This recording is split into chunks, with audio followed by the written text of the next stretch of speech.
Hey you guys, Matt Allen here. Welcome back to Tactical Bassin. Today I'm going to show you how to catch bass on a jig in the winter.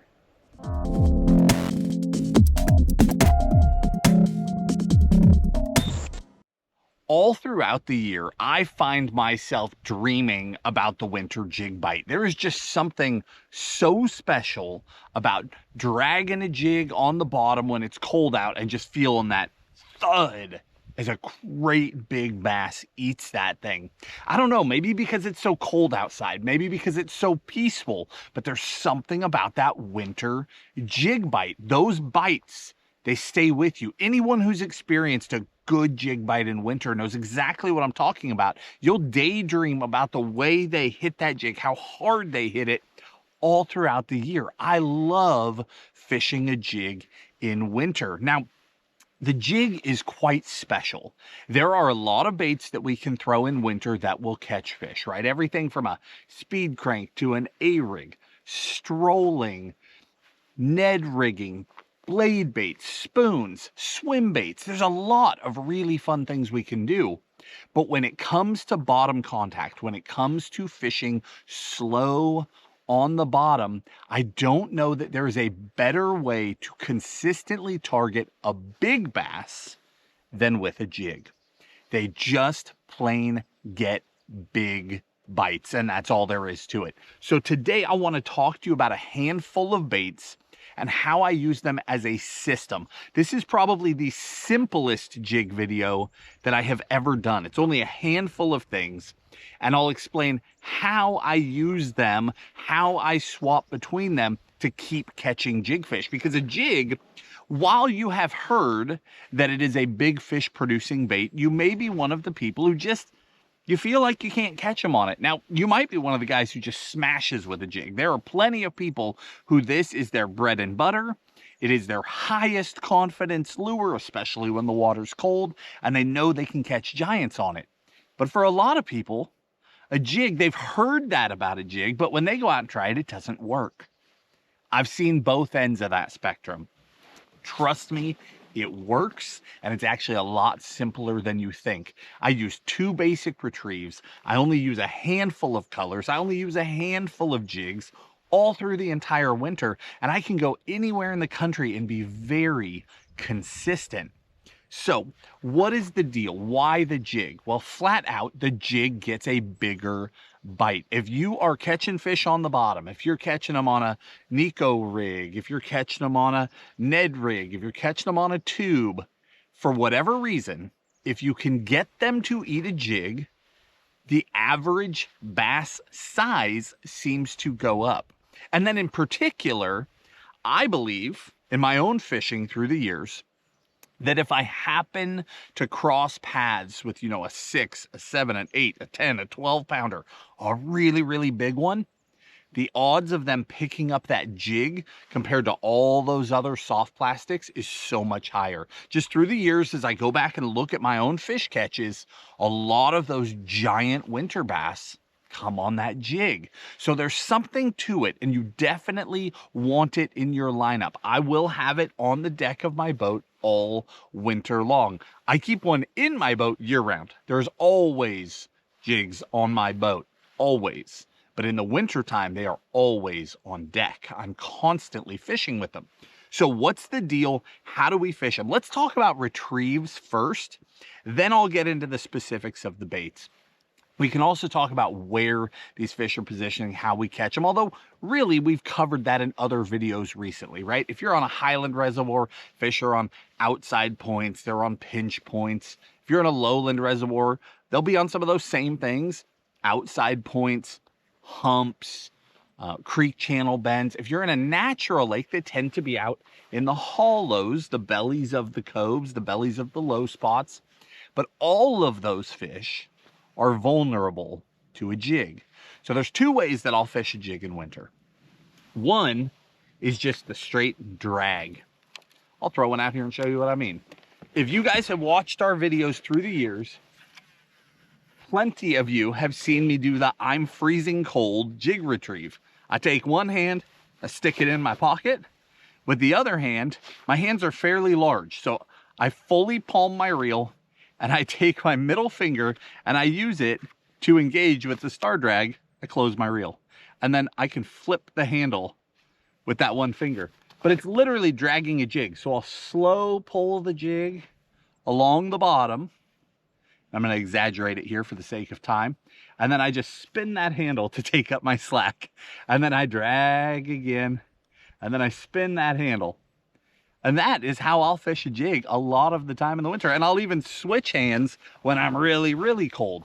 But even if it's not cold out, that slow dragging a jig, slow dragging a football jig in particular, is deadly. Fish have time to get in behind that bait.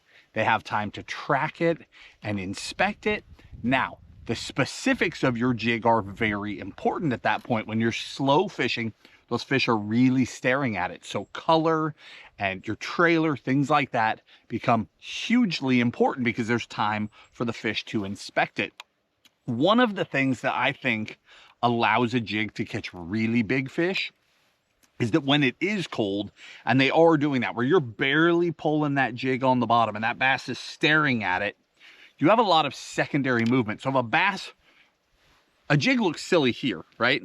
But when this is laying on the bottom, this skirt puffs up. It opens up in the water, and it's sort of a puff ball around your inner trailer. That puff ball, every time you bump that jig, is flowing. It's creating secondary motion. When a bass charges up to a jig, especially a big bass, and they stop to look at it, the wall of water that they physically push, even though they don't touch the jig, that wall of water does, and that skirt will start flowing. And I really think that secondary movement that surrounds a jig is a lot of what fools those really big ones. Now, my second retrieve is actually the exact same thing I do in summertime. It's just a little more muted. And what that is the double hop. So I'll take my jig. Sometimes I'm slow dragging. Other times I like to give it a little double hop. And the reason why I do that is that I've watched crawfish underwater. And when they spook, they tend to jump up off the bottom and then take off. It's like a little two-part movement. Pop up and go. So I like to give that jig just a little double hop and let it fall back down. Double hop. Now, in the summertime, this can be a full like pop, pop, like rip that thing. But in the winter, it's just a bump, bump. Let it fall. Maybe drag for a little bit again. Bump, bump. Give it the look of a startled crawfish trying to get away. And I'll get a lot of bites that way too. And that's more of a reaction type bite, right? So often I'll mix between those two retrieves, between just the dead slow drag and stop, right? When I'm reeling that extra slack up, my jig's just sitting still. So drag, and then it sits, drag, sits, and then those little hops. So if there is a bass following that thing, it's almost like when we're glide bait fishing, where we're trying to trigger a reaction strike. If there is a fish sitting there staring at it and I give it the double hops, my jig tries to run away and they'll react.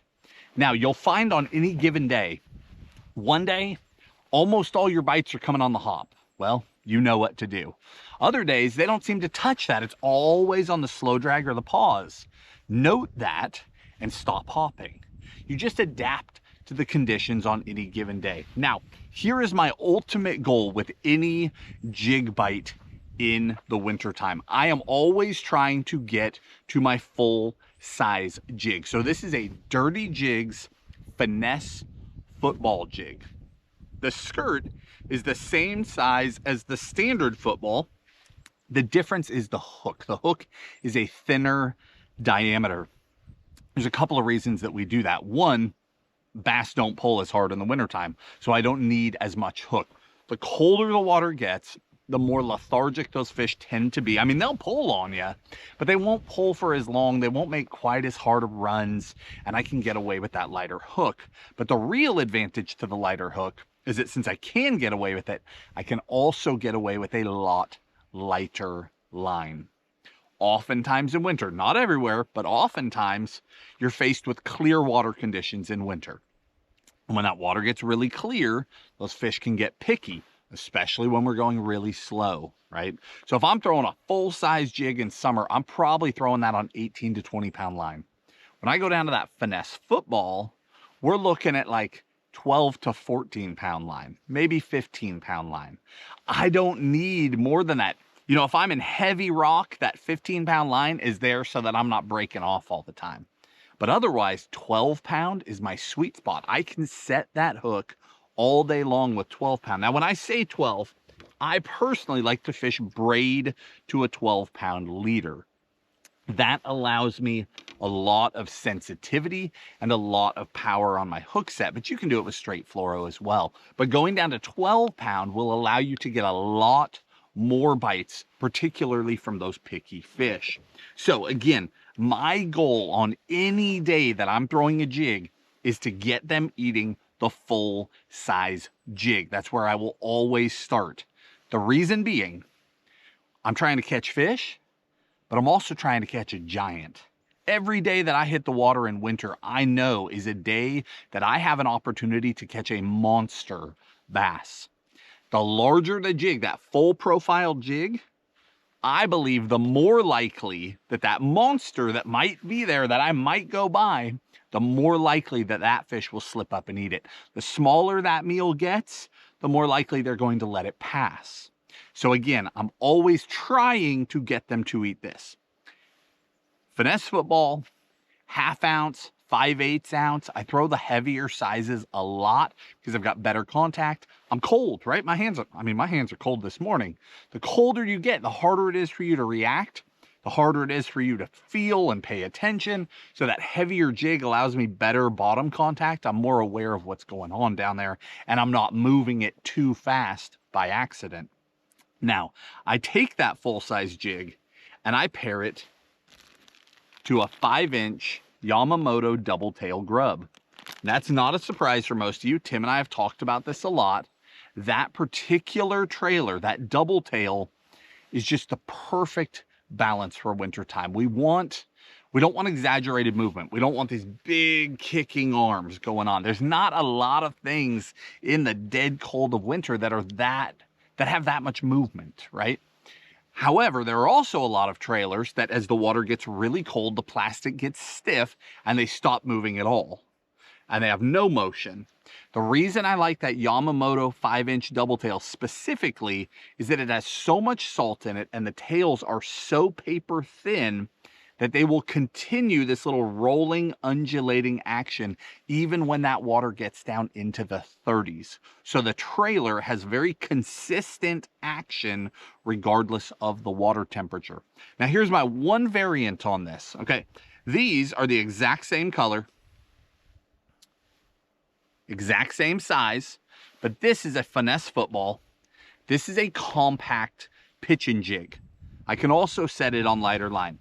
The reason why I bring this up is that this past year in particular, a lot of times when I'm throwing a jig in winter, I am fishing highland reservoirs. That's what I like to do. I love catching smallmouth, spotted bass, largemouth, like dragging a jig on rock or on long tapering points. It's just fun.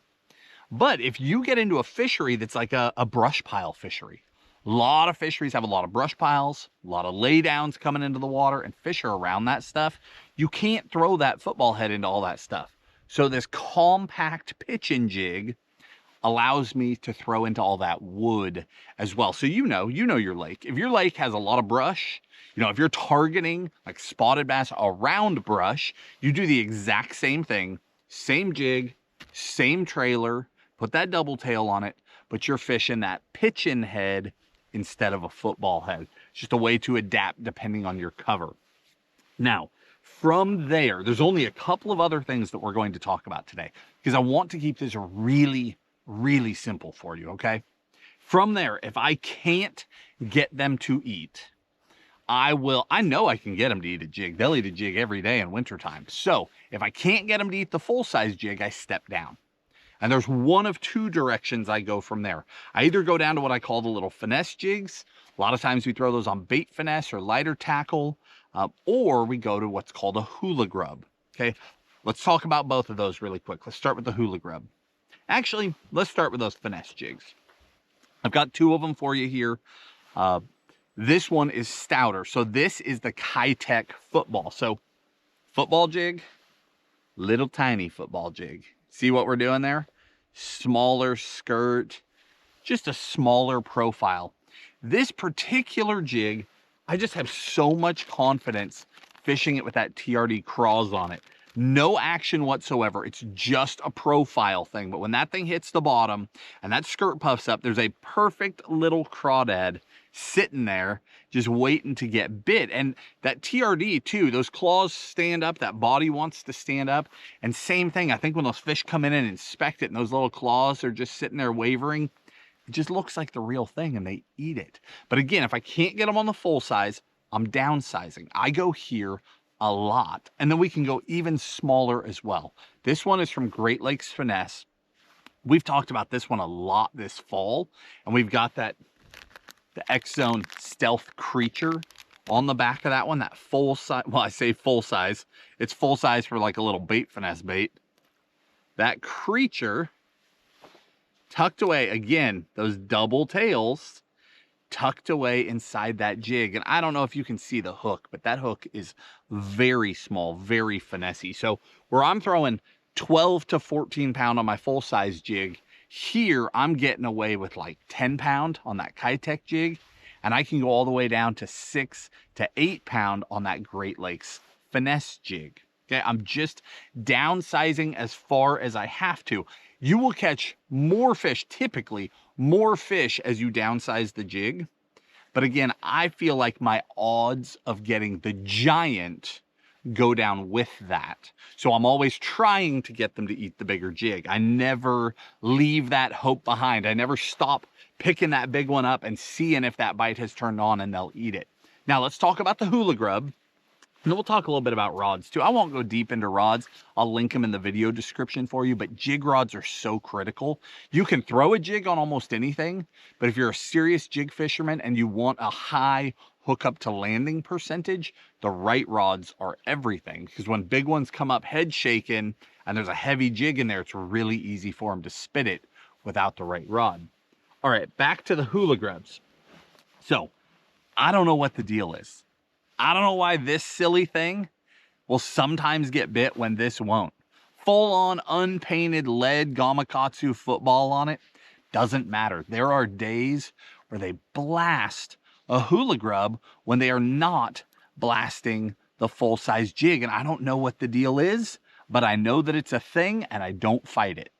So the Hoola grub, we can go to, again, even lighter line, 10 to 12 pound line, no problem. Essentially what a Hoola grub is a 5-inch Yamamoto double tail with its own poured skirt on the head. That's all it is. Very, very simple. These things get smashed. It's amazing how well they work on like those post-frontal, high pressure bluebird type days, the days where you just can't buy a jig bite for whatever reason. Going to that Hoola grub can get it done. And then just like I just walked you through those downsized little finesse jigs that you can throw on smaller bait casters, that smallest one you can throw on bait finesse or spinning gear. Check this out. Yamamoto earlier this year came out with that little tiny, I think it's the 2.5, little tiny Hoola grub. How awesome is that compared to the full-size Hoola grub? It's tiny. It's that exact same concept, but we're doing it in a Hoola grub. I love this idea. I've got this on a Great Lakes Finesse little football. That has definitely been my best pairing to put inside of that guy. It's got a perfect little hook on it. It's a stout hook, even though it's really small. So I could throw this on 6 pound, but I could throw it on 8 to 10 pound if I wanted to, and I'm not going to bend that hook out. But again, we're just downsizing as far as we have to get that bite. Now, colors, I keep so simple in the wintertime. I've essentially got 3 colors of jig that represent 95% of my fishing. Super matte brown, which is like a brown purple. Then you've got like a green pumpkin orange. And then we've got basically a green pumpkin brown or green pumpkin black. That's pretty much it. And then same with trailers. I mean, trailers, we've got that cinnamon purple, which standalone on a Hoola grub is awesome. on the back of that brown and purple jig, that same cinnamon purple pairing is an amazing trailer. I use a lot of just straight green pumpkin black flake. I use a lot of that. Then I use, this little guy is in that green pumpkin with the purple and copper flake. That's a favorite as well. But one thing is, you don't have to have your jig skirt and your trailer match color. Don't worry about that. You don't need 10 colors of trailer just because you bought 10 colors of jig. Really, what you can do is buy 2-3 colors of jig and get 4, 5, 6 colors of trailer, and you can make your jigs look like almost anything, right? You can get a black blue trailer, throw that onto a green pumpkin jig, and that'll carry you through muddy water too, right? There's very simple things like that that you can do. But in the video description, I'll link every jig that we're talking about in the order that we're talking about them, and I'll give you my personal favorite colors for each one, because I do keep it really simple. I mean, there's just not that many colors that you're going to see me pick up in the winter time. I keep it simple because the fish will eat it, and I don't need to go running down these rabbit holes trying all these different things. Now, the heart of winter, truly cold water, you know, another month, 2 months away. There's some little tricks I'll use sometimes, but for the most part, this is it. Very simple. Now, about that jig rod, the key to a good jig rod, you've got to be a stout enough, let's call it the upper third, okay? Has to be soft enough that you can feel what's going on with that jig. You can feel deflection. You can feel it crawling over the rocks when you're slow pulling it. But it's got to be stout enough that when they eat it, I can set that hook. But after that, I want the midsection of the rod to be pretty parabolic. I want it to load up. That way, when a bass comes up to jump, when they go to jump, even if that jump and head shake is causing the rod to unload, during the head shake, every time they shake, that rod's unloading, right? But if it's parabolic in the mid, it will never unload all the way. It will always keep some pressure on the fish. If your rod is too stiff or too fast, when they come up and head shake, your rod actually fully unloads. It essentially gives them slack in the head shake. That's why you lose so many fish. A more parabolic action in the mid is a huge deal. For my football jigs, the G Loomis, regardless of where you are in the line, whether you want an NRX Plus or that's not in your budget, you go to something that's, you know, will save you some money. That 844C MBR, the MBR Mag Bass Rod, the 844C is phenomenal for throwing those full-size footballs. When I go to the smaller jigs, there's a couple of other rods I use. I use an X-Pride a lot. I use a Zodius a lot. There's a few different rods I use. And then I use bait finesse rods as well for the little stuff. But I'll link those combos in the video description. I'll give you a great budget combo as well. We didn't talk about too many baits, so I should be able to fit all that in that description for you. But winter jig fishing is the real deal. It's a lot of fun. I get passionate about a lot of different fishing topics, but the jig is one of the first things that I ever fell in love with, like top 2 things where I went deep down the rabbit hole a very, very long time ago, and it's had me ever since. That jig bite is special. The way they eat it just stays with you. It makes it worth being out in the cold. And then those times where that happens and it's a monster, you never forget those. Guys, if you enjoyed the video, hit the like button, subscribe to the channel, and we'll talk to you soon.